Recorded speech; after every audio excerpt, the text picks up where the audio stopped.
माता धरा ने जो अन्न दान दिया है वह श्रेष्ठ दान। और ये पितृपक्ष चल रहे हैं, आप भी अपने पूर्वजों के नाम से, आप भी अपने दादा परदादा पिता जो भी नहीं रहे उनके नाम से जरूर किसी संत को भोजन कराएं, ब्राह्मण को भोजन कराएं। यहाँ गौरी गोपाल अन्न क्षेत्र में हजारों संत रोज पाते हैं। यदि आप अपने पूर्वजों के नाम का इन संतों को खिलाएंगे तो निश्चित इन संतों के द्वारा आपके पूर्वजों तक ही पहुँचेगा। तो यह आपके पूर्वजों तक पहुँचाने के लिए ये संत जो भक्त हैं, ये संत कोई सामान्य संत नहीं, भगवान के परम भक्त, दिन भर भगवान की शरण में रहते हैं, वृंदावन में रहते हैं, भगवान की शरण में रहते हैं और आपकी रोटी खाएंगे तो निश्चित आपके पूर्वजों को तृप्त करेंगे। ये भजन करने वाले संत हैं। आपको पता है हमारे भारत में कुछ संत ऐसे हैं जो भिक्षा करके ही प्रसाद, उन्हें मधुकरिया संत कहते हैं। वह भिक्षा लेते हैं और भिक्षा लेकर लेते भजन खाते हैं और भजन करते हैं। यदि वो कमाएंगे तो कमाने में समय जाएगा, फिर बनाने में समय जाएगा, इसलिए बना बनाया मांग के खा लेते हैं, भजन करते हैं। उन्हें भजन करना है इसलिए वो भिक्षा मांगते हैं। इसलिए ये भिक्षा साधु वृत्ति है, साधु का धर्म है भिक्षा लेकर भजन करना। तो वो अपने धर्म का निर्वहन करते हैं। और हम गृहस्थियों को चाहिए कि हमारे द्वारा, गृहस्थ ही ब्राह्मण को भिक्षा देता है, गृहस्थ ही साधु को भिक्षा देता है। तो आप आज भिक्षा देकर अपने पूर्वजों के नाम की और आप अन्य क्षेत्र करा सकते हैं। इन संतों के लिए ही 1 गज 2 गज भूमि का दान, जहाँ संत निवास बनेगा आप सेवा से जुड़ सकते हैं। साथ ही यहाँ गौरी गोपाल जी की रसोई में रोज भोजन बनता है, हजारों की संख्या में लोग रोज भोजन करते हैं,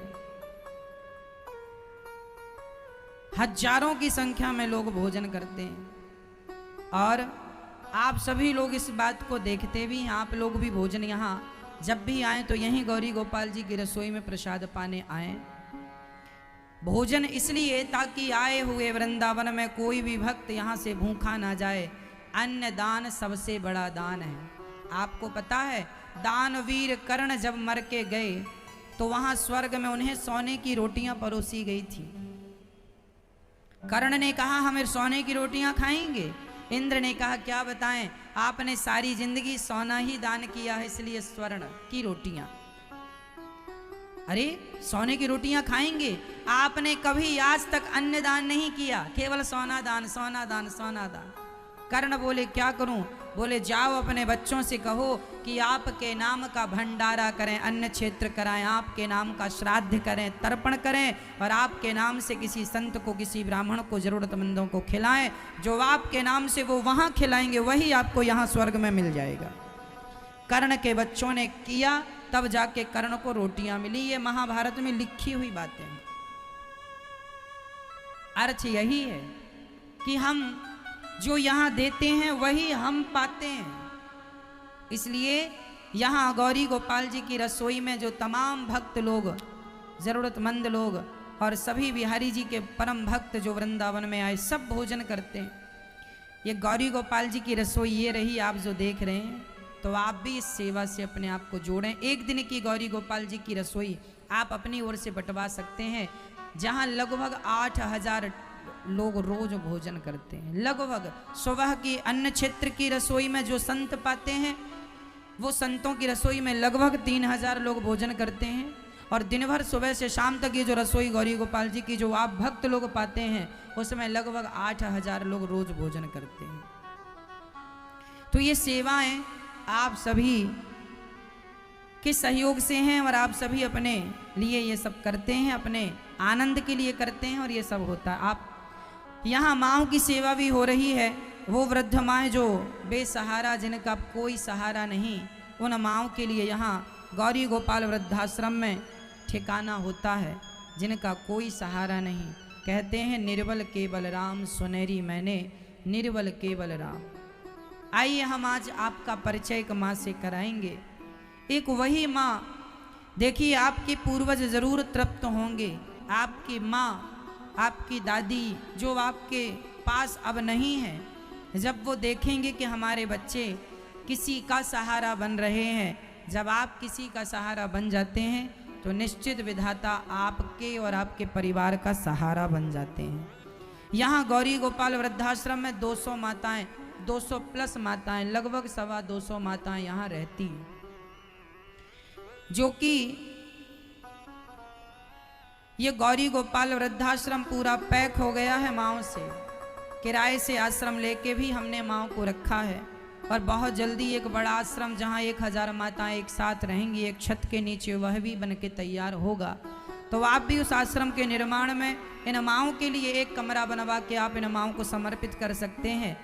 आप भी अपने पूर्वजों के निमित्त ये संकल्प लें कि आप अपने पूर्वजों के नाम से एक कमरा बनवाएंगे और उन माओं के लिए जिनका कोई सहारा नहीं, आप उन माओं का सहारा बनेंगे। एक आप कमरा बनवा के यदि इन माओं को देते हैं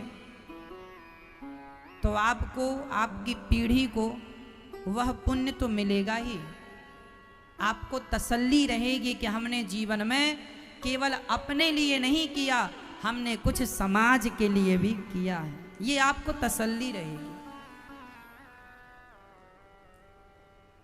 अपना पेट तो देखो कुत्ता बिल्ली भी भर लेते हैं, अपने लिए बंगला तो सब बना लेते हैं, लेकिन जो इन माओं के लिए सोचता है, ज़रूरतमंदों के लिए, अब देखो ना बच्चे घर से निकाल देते हैं। ये जो माँ आपके सामने बैठी है ना, इन माँ के 2 बेटे और 2 बेटियां हैं। माँ कहाँ से आई हैं आप मैया? हम कानपुर से आए हैं। कानपुर। कितने बच्चे हैं आपके? हमारे 2 बेटे हैं, 2 बेटियां हैं। तो बेटे 2 हैं, फिर भी आपको यहाँ आना पड़ा, क्यों? लायकदार है तभी तो यहाँ भेज दिया। तो आपके बेटे ने आपको ये नहीं कहा कि माँ यहीं रुक जाओ, हम आपकी सेवा करेंगे? बड़े बेटे ने कहा हमारे घर से निकल जाओ, नहीं मैं बेइज्जती करूँगा तुम्हारी, चले आओ। छोटा बेटा कहता है कि मम्मी मेरी मैडम नहीं तुमको पसंद करती, हम नहीं रख पाएंगे, तुमको खर्चा दे सकते हैं लेकिन रखेंगे नहीं, तुम चाहे जहाँ जाओ।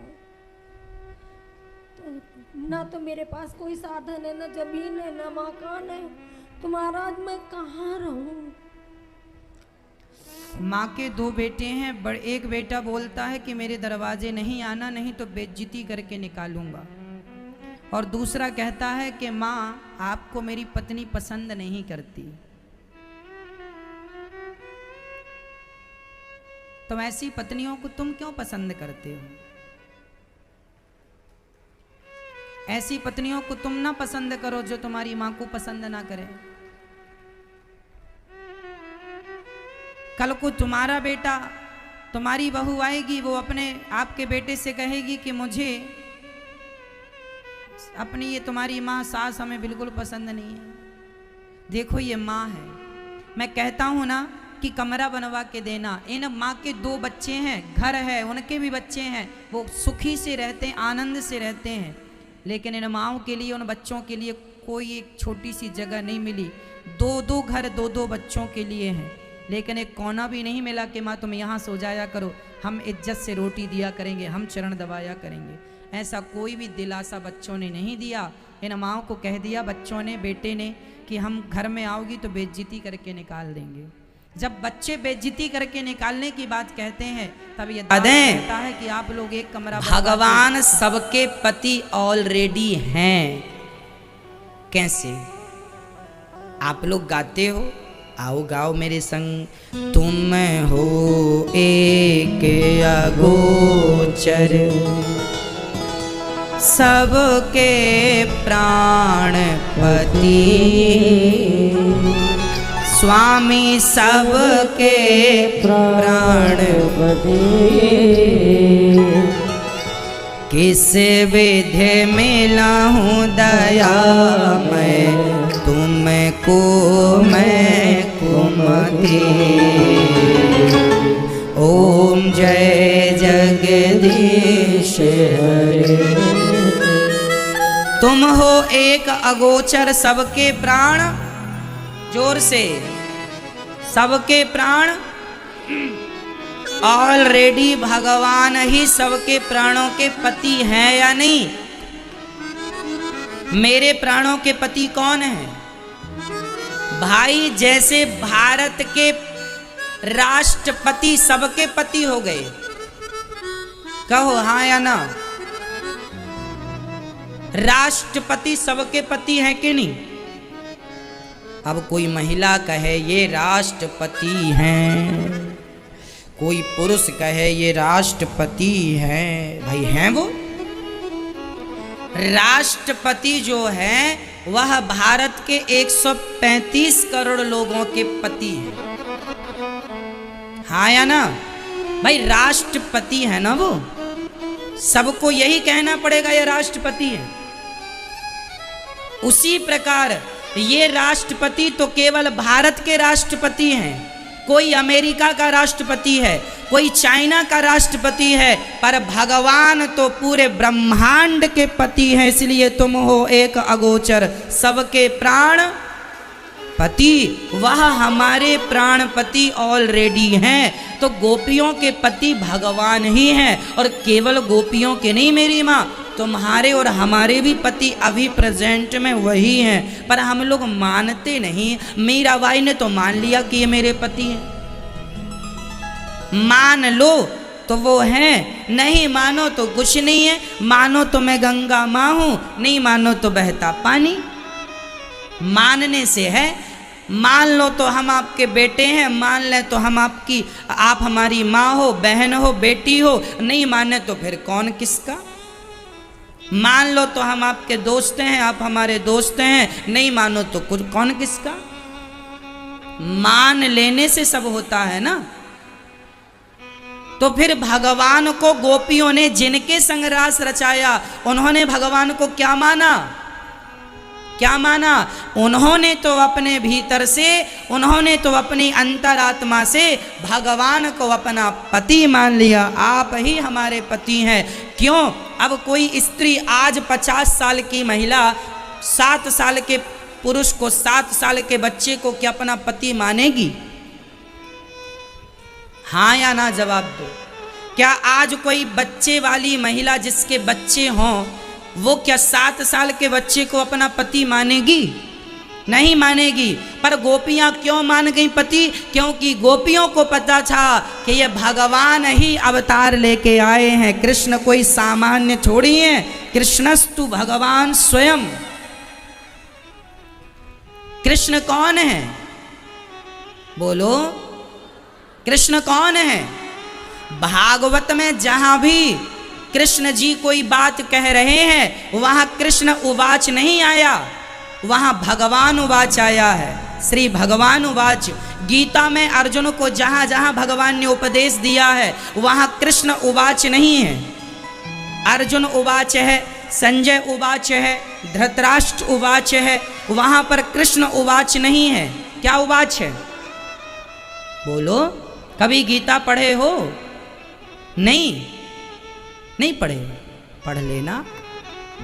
जहां भगवान बोलना स्टार्ट कर रहे हैं, वहां कृष्ण उवाच नहीं है, वहां तो श्री भगवान उवाच है। कृष्ण कौन है? स्वयं भगवान ही तो हैं। तो गोपियां ये बात जानती हैं कि ये भगवान हैं, ऑलरेडी सबके पति हैं, इसलिए 7 साल के बच्चे को वो अपना पति मान रही हैं, है ना। ये गोपियां जब राम जी वनवास गए तो बहुत सारे साधु संत रहे, उनके घर में भगवान तो जा नहीं सकते थे। भगवान ने कहा अगली जन्म में गोपी बन के आना, तुम सबको हृदय से लगा लगा के तुम्हें आनंदित करेंगे। तो ये सभी वेद की ऋचाएं जो बैकुंठ में बहुत दिनों से थे, भगवान ने उनको भी बुलाया। जब भगवान ने रास रचाया तो उस रास में शंकर जी भी आए गोपी बन के। आज भी वृंदावन में गोपेश्वर महादेव हैं, जहां भगवान शंकर का गोपी रूप में श्रृंगार होता है। शंकर जी भी उस रास में क्या बन के आए? गोपी बन के, नारद जी भी गोपी बन के आए, हनुमान जी भी गोपी बनकर आए, इंद्र भी गोपी बनकर आए, ध्रुव जी भी गोपी बन के आए, प्रहलाद जी भी गोपी बन के आए। आप और हम भी जाते तो गोपी बनकर ही जाना होता। अरे गोपी एक यूनिफॉर्म था कि जो आएगा साड़ी पहन के आएगा, मांग भर के आएगा, चूड़ी पहन के आएगा, बिंदिया लगा के आएगा, गोपी रूप में आएगा। इसलिए जब भी वृंदावन आया करो तो पुरुष भाव में नहीं, गोपी भाव में आया करो कि यहाँ पुरुष एक ही है, यहाँ के पुरुष एक ही है। यहाँ के पुरुष का नाम क्या है? यहाँ एक ही पुरुष रहता है और उस पुरुष का नाम है कृष्ण। भगवान श्री कृष्ण ही यहाँ पुरुष है। बाकी वृंदावन में जितने लोग रह रहे हैं सब गोपी ही हैं, यहाँ कोई पुरुष नहीं है। यहाँ एक ही पुरुष है, केवल बिहारी जी। यहाँ चाहे पुरुष हो चाहे स्त्री, सब गोपी है। यहाँ गोपी भाव से आओगे। अब शंकर जी भी वृंदावन आए, गोपी बन के आए। हाँ या ना? बोलो हाँ कि ना? तो तुम पुरुष बन के आए हो, इसलिए पुरुष बन के नहीं, हे नाथ मैं आपकी दासी हूँ, मैं आपकी हूँ, मैं आपका हूँ। गोपी बन कर आओगे तो पाओगे, और गोपा बन के आओगे कुछ ना पाओगे। इसलिए गोपा नहीं, क्या गोपी। भगवान दिव्य रास रचाते हैं। सारी गोपियां आज भगवान ने अपनी बांसुरी अधरों पर रखी और बांसुरी बजाई। निशम्य गीतम तदनंग वर्धनम ब्रजश्रियः कृष्ण गृहीत मानसा। क्लीम बीज मंत्र छोड़ा भगवान ने। जिन अच्छा बांसुरी जब बजी तो भगवान ने बांसुरी उन्हीं को सुनवाई जो भगवान के सच्चे भक्त, जिन्हें सुनवाना चाहा उन्होंने तो बांसुरी सुन ली। और वो गोपियां तो आ गई। कौन कौन गोपियां आई? दोहंत्यो भी ययोः काश्चित् दोहम हित्वा समुत्सुकाः। एक सखी गाय दोह रही थी, बांसुरी सुन के आ गई। गाय छोड़कर, बछड़ा छोड़कर, दूध छोड़कर। एक आंखों में काजल लगा रही थी, एक में लगा एक में नहीं। एक सखी गोबर कर रही थी, गौशाला साफ सफाई, हाथ में गोबर था वैसे ही आ गई। एक सखी भोजन बना रही थी, ज्यों का त्यों छोड़ के भोजन आ गई। जो सखी जहाँ जिस हाल में थी एक पल के लिए रुक ना सकी और वापस कृष्ण की तरफ आ गई। सब कुछ छोड़ दिया सखियों ने, गोपियों ने। किसके लिए? भगवान के लिए। याद रखना मेरी माँ, एक दिन ऐसा आएगा कि हमें भी सब कुछ छोड़ना पड़ेगा। हाँ या ना? एक दिन ऐसा आएगा कि हमें सब कुछ, काम धाम, घर परिवार, पैसा, मकान, दुकान, सब छोड़कर जाना पड़ेगा। जब एक दिन सब छोड़ना ही है तो क्यों ना अभी सब छोड़ के भगवान को पकड़ लिया जाए समय से। नहीं तो उस समय छोड़कर पकड़ नहीं पाएंगे भगवान को। अभी वक्त है पकड़ने का तो पकड़ लो, नहीं तो छूट तो जाएगा ही सब। भगवान पकड़ में आएंगे कि नहीं ये तो कन्फर्म नहीं है, पर संसार एक दिन छूट जाएगा ये कन्फर्म है। हाँ या ना? मैया, ओ मैया, ये नहीं सुन रही हैं कथा?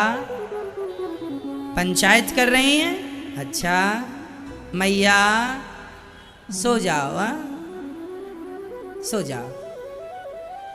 पंचायत कर रही हो, इससे अच्छा सो ही जाओ। गद्दा तकिया बुलवा दे मैया। हाँ?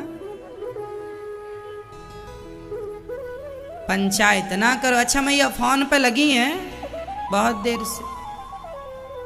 मैया किससे बात कर रही हो बताओ? अच्छा बेटी से बात चल रही होगी। इसलिए कथा में ध्यान दो मेरी माँ।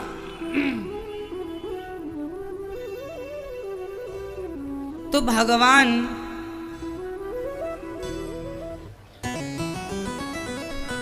सारी गोपियों को देखते हैं, आ गई, स्वागत किया। स्वागतम वो महा